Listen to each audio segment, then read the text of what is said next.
Salam əziz dostlar, hər vaxtınız xeyirli olsun. Sizə çox gözəl bir dənə Cənəddimin İlmi Mətn sınaq kitabından bir maraqlı bir sualın izahını verəcəm. Bu daha çox 11-ci siniflərə və blok fənninə gedən şagirdlərə aiddir. Deməli, sual belədir. Hansı cümlədə mübtəda çıxarılsa, ismin təsirli halında olan söz adlıq halda düşünülə bilər. Yəni, təsirli halda işlənən sözü biz adlıq halda kimi düşünəcəyik. Yəni, burada diqqətli olmamız lazım olan məsələ nədir? Hər gün axşam, yəni biz xəbərə baxacaq. Birinci uşaqlar orada nəyə baxırıq? Xəbərə baxırıq. Yəni xəbərin quruluşuna fikir veririk. Niyə quruluşuna fikir veririk? Çünki xəbərin quruluşu çox önəmlidir. Orada xəbərin quruluşu əgər çıxartdığımız cümlədəki mübtədanı çıxardığında əgər xəbərin quruluşu dəyişirsə, demək ki, oradakı təsirli halda olan söz adlıq halda kimi düşünə bilərik. Buna diqqətli olmaq lazımdır. Gəlin baxaq suallara. Hər gün axşam aydın qəfildən yolun o biri başında gözdən itirdi. Gəlin bax, burada mübtəda tapaq birini təhlil edək. Gözdən itirdi xəbər. Kim gözdən itirdi? Aydın. Yolun o biri başında. Harada gözdən itirdi? Yolun o biri başında. Zəflik. Hər gün axşam. Nə vaxt? Hər gün axşam. Necə itirdi? Qəfildən itirdi. İndi aydını biz buradan sildik. Hər gün axşam qəfildən yolun o biri başında gözdən itirdi. İndi burada itirdi sözünü aydın bu cümlədə itir ididir burada.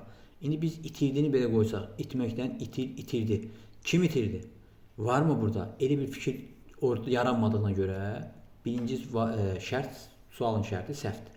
Demək ki, bizim axtardığımız adlıq hala keçmə funksiyası burada olmadı. İkinci cümləyə baxırıq. Polis yolun o biri tərəfindən xeyli uşaq keçirdi. Aha, baxın burada dəyişə bilməsi üçün mütləq xəbər necə olmalıdır? Düzəltmə olmalıdır. Amma burada xəbər düzəltmə deyildir. Xəbər sadədir. Ona görə olmadı. İkinci cümləyə fikir verin. Polis yolun o biri tərəfinə xeyli uşaq keçirdi. Yəni burada uşağı keçirən kimdir? Polis. Polis nə etdi? Keçirdi.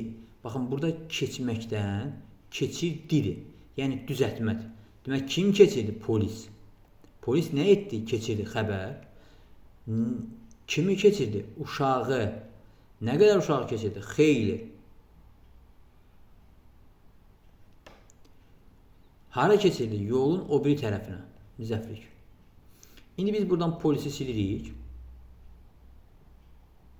Gəlin baxaq. Yolun o biri tərəfinə xeyli uşaq keçirdi. Aha, burada xəbər neynədir? Dəyişdi.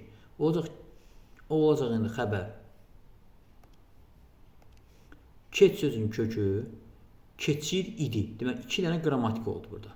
2 dənə qrammatik olduğuna görə, mübtəda çıxardanda xəbər dəyişdiyinə görə, birbaşa olaraq uşaq qeyri-müəyyən təsirli haldan oldu adlıq hala. Adlıq halda olduğuna görə bu oldu mübtəda. Yəni, biz buradan polisi çıxartdığımız zaman kim sualına cavab verən söz gəldi oldu hara? Uşağa. Yəni, artıq kim sualına uşaq cavab verdi. Polis cavab vermədi. Ona görə 2-ni götürürük. 3-ə baxırıq. Yazıları səliqə ilə yeni vərəqə köçürdü. Baxın, hanı mübtəda? Varmı? Köçürdü xəbər. Nəyə köçürdü? Vərəqə. Hansı vərəqə? Yeni vərəqə. Necə köçürdü? Səliqə ilə. Kim? Yoxdur. Nəyi? Yazıları. Mübtəda varmı? Burada ümumiyyətlə mübtəda yoxdur deyə ümumiyyətlə bu cümləyə heç baxmırıq. Yerdə qalır 4-cü cümlə. Ana sobanın üstündən indi xörək bişirdi. Baxın, kim bişirdi? Yəni, burada bişmək sözün köküdür. Yəni, bu xəbəri silək buradan. Bizə mani olmasın.